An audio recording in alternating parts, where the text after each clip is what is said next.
Oh man, they're just walking. Jersey City, my home, this corner, one of my homes. Just looking at the changes, the different things happening, the gentrification happening, and just wondering like where we at as a people. Where do we go as a people? Do we continue to lag behind, or do we pull each other up and do better? I mean, it's time for us to understand that we only get ahead by working together. And there's a lot of us that don't get it. And what I want to do is just speak to the people, man, and just have a like-minded conversation, or all of us understanding the importance of home ownership, owning in the town you live in, buying, not having to move because of gentrification, and us all being able to afford where we stay and call home. Like, if we continue to let everything go the same way that it's going, we only gonna get the same results we've been getting, and we've been coming in last for the longest. So I just want the people to know, man, that this is our town. And it's time for us to really understand the importance of owning what's in our town. If we don't own what's in our town, we never gonna get it. How we can't teach the kids. If you don't want to own, how are we gonna teach the children to own? So therefore, we need to understand it's important for us to own because our kids see what we're doing. And then when our kids feel like they don't want to own, now we losing again the different generations, and they still becoming a generation of renters. So let's just get together, bring it together. It's time to own where we live at. Let's stop letting everybody own it and renting it back to us. And let's start owning it and renting it to each other. Welcome to Life. Today's guests, we have Davielier Turner. Dab, as so many people call you, you are so recognized in the community as being an activist, being a man of many hats. Your business is real estate. You got a new book out. I mean, you're just doing it, man. And when I first met you, I saw that so many people knew you, and I was like, wow, what does this brother do? You know what I mean? So over the years, I've seen you just give to the community and just bless people with your resources. So I'm welcoming you to Life, and I'm so excited to be interviewing you. My first question, Dab, is who is Davielier Turner? That's a good question, Bobby. I'm a licensed real estate broker in Jersey City. I do a lot of different counties as well. I'm homegrown. I grew up in Jersey City. I'm from Jersey City, and I'm still in Jersey City doing God's work, and I'm selling properties, and I'm here to stay. As you know, like you said, I did a lot of community stuff around here. I still do, and I give information out based on people's needs, and I keep doing that. If I can help somebody, I'm gonna keep trying to help somebody. So why real estate for you? It's a funny story why I chose real estate. And, a couple people know it, and I've told a couple people before. I was in the office with Charles Maynard Aubrey and Henry Mays, and they talked me into it. They was doing mortgages at the time. And they said, Dad, you know a lot of people, you do the parties, why don't you try real estate? And at that time, I was like, let me think about it. But then I went and took the test. And when I started, it was real easy because they were helping me, giving me clients. So therefore, it wasn't really tough on me when I first started. So that was what made me get into real estate. You have real estate in you. What made you want to write a book? One day I was just sitting down, I was just going through it, the internet and stuff, and I was like, I have a few different stories that I need to tell. And a lot of people ask me the same real estate questions over and over and over. So I figured, why not document it? So a lot of them have a simplified guide so it helps them get their questions answered easier. So Dad, I mean, there's a lot of people doing real estate. So is there still room for people to get in? Well, there's always room for people to get in. Just because a lot of people are doing it doesn't mean a person can't get in. A lot of people doing everything in life. Everything somebody's doing, somebody else is doing. The only thing about real estate is when you get in it, you just got to give it your all or you won't stay in it. You will not stay in it. It's a business where you have to give your all. So what motivates you in real estate? I mean, you're learning as you go along. So what keeps the fire burning for you? It's a few factors that keep the fire burning. One is I'm big on black home ownership. So anytime I get another African American couple, family, woman, man, or anybody of that descent to purchase a house, it makes me feel good because they own a piece of America. Another thing that motivates me is the money. You know, we all like the money. Hello. We ain't gonna be shy. We ain't gonna sugarcoat it. We all like the money. But my biggest thing is to see people get it and own a piece of America.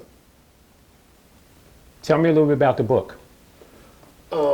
The book, You Have Real Estate in You, is a simplified real estate guide. What I tried to do with this book right here is I tried to make it easy for everybody to understand.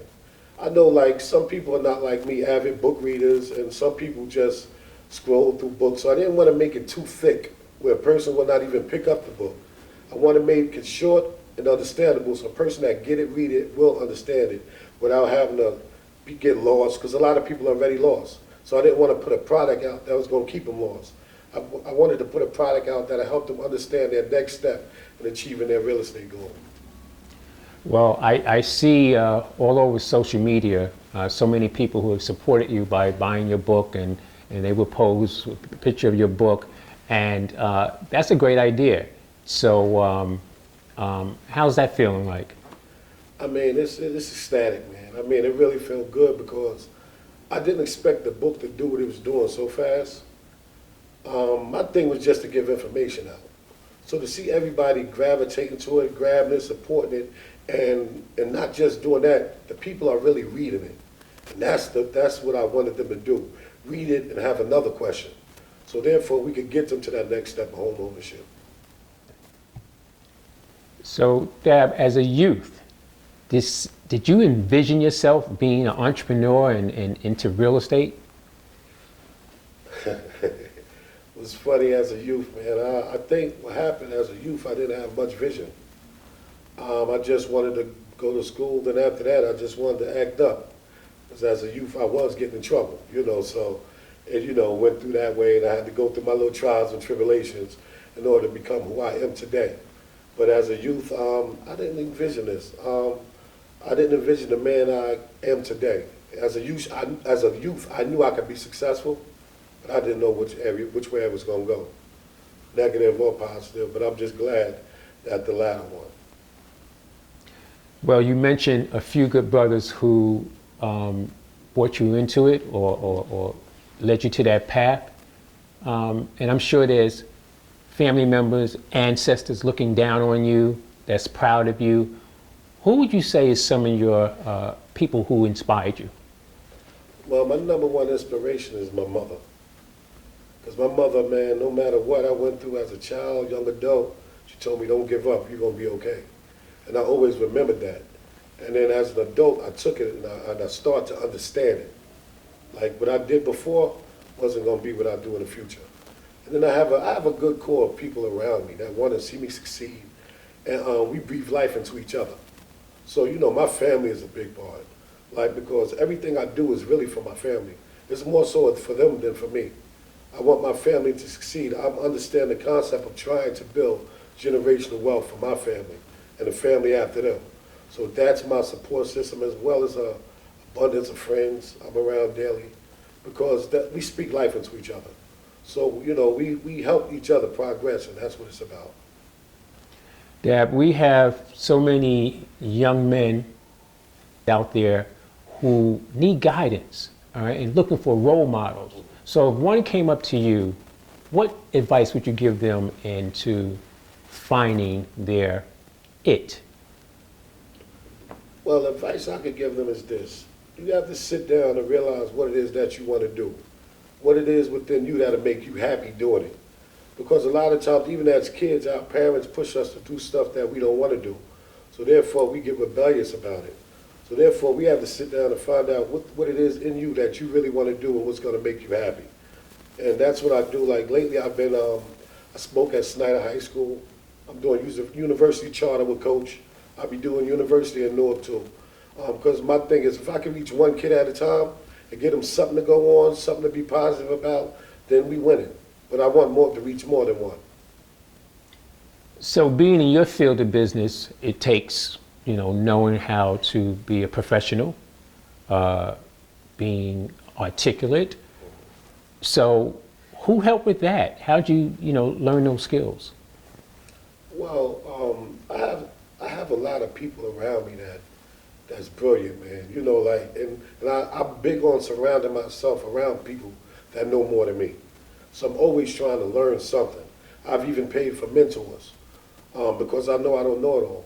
And I understand sometimes the wheel don't have to be changed. You just can use the same wheel and keep rolling, but you don't have to change everything. It's a program already made for you to win. So, that's one of the biggest things about me, So I just try to focus and find out a way to win. Let's talk a little bit about your faith. Your background is what, Islam? Yes. Okay. How has that helped you in your life?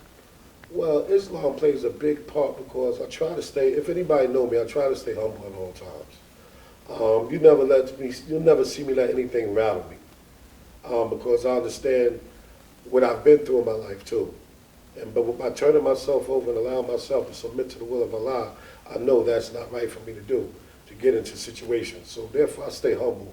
It's just like everybody say, yo, you just be non-bothered.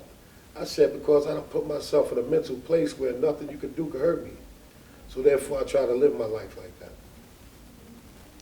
Dad, you've been on this earth for a long time. You're not old, there's nothing old about you, but you see the goings on in the communities, the need. We all have suggestions and opinions, but we don't have solutions. Okay, so I know, and anybody who knows you and they see how you played your part. Is there more that you can do in the community, you think? I think it's more that everybody can do in the community. That's more that I can do. That's why I'm in the high schools right now trying to speak to the kids, teach them financial literacy. Not the way the school teach it. I'm teaching them how to understand LLCs, how to understand not to go to college and get all them credit cards and get themselves in debt. That's one of the things I've been speaking at the schools because young people get right into the college and all they do is get surrounded by credit cards. Now they're in debt. I'm teaching them how to do an LLC to open up a business. So therefore, if you do get those credit cards, you can use it to leverage for your business instead of just wasting it.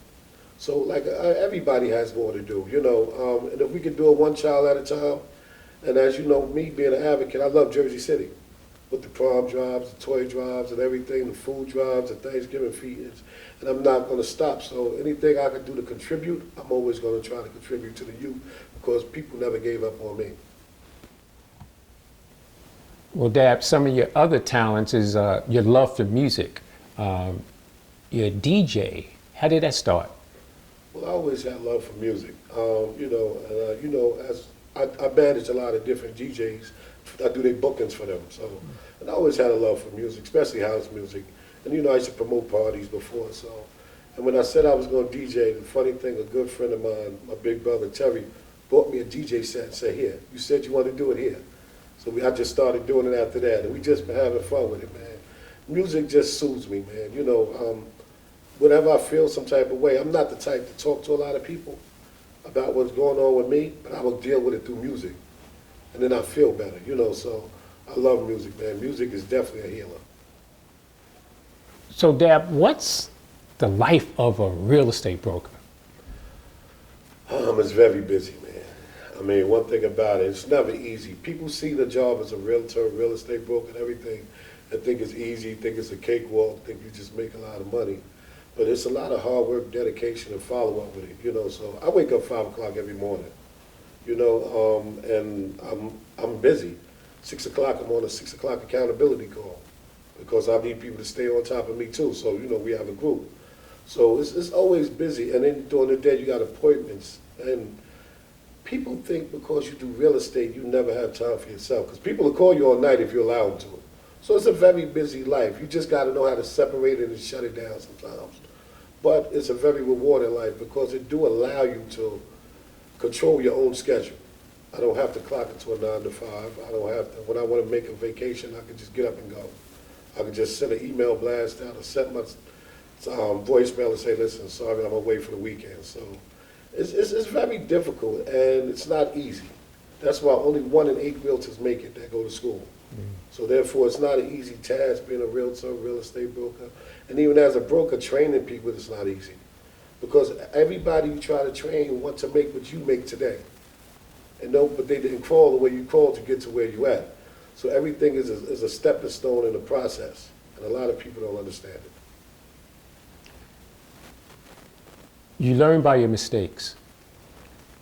What have you learned from the beginning to now in real estate? I've made plenty of mistakes in real estate. I mean, I could go on for days about mistakes, you know, so. And in my book, I go into it how, I remember when I first started flipping properties. I paid a contractor this, a contractor that, a contractor that. And in the end, everybody got paid but me. When I was done, I probably made about $8,000 off my first deal. Everybody charged me $20,000 to do this, $15,000 to do that. So I had to learn, I had to get a better team and know how to balance and learn what the cost of everything was. Educate myself on the cost of redeveloping and all that, because if not, people will get you. Well, I saw in the community the friends and so many of your friends who love and support you.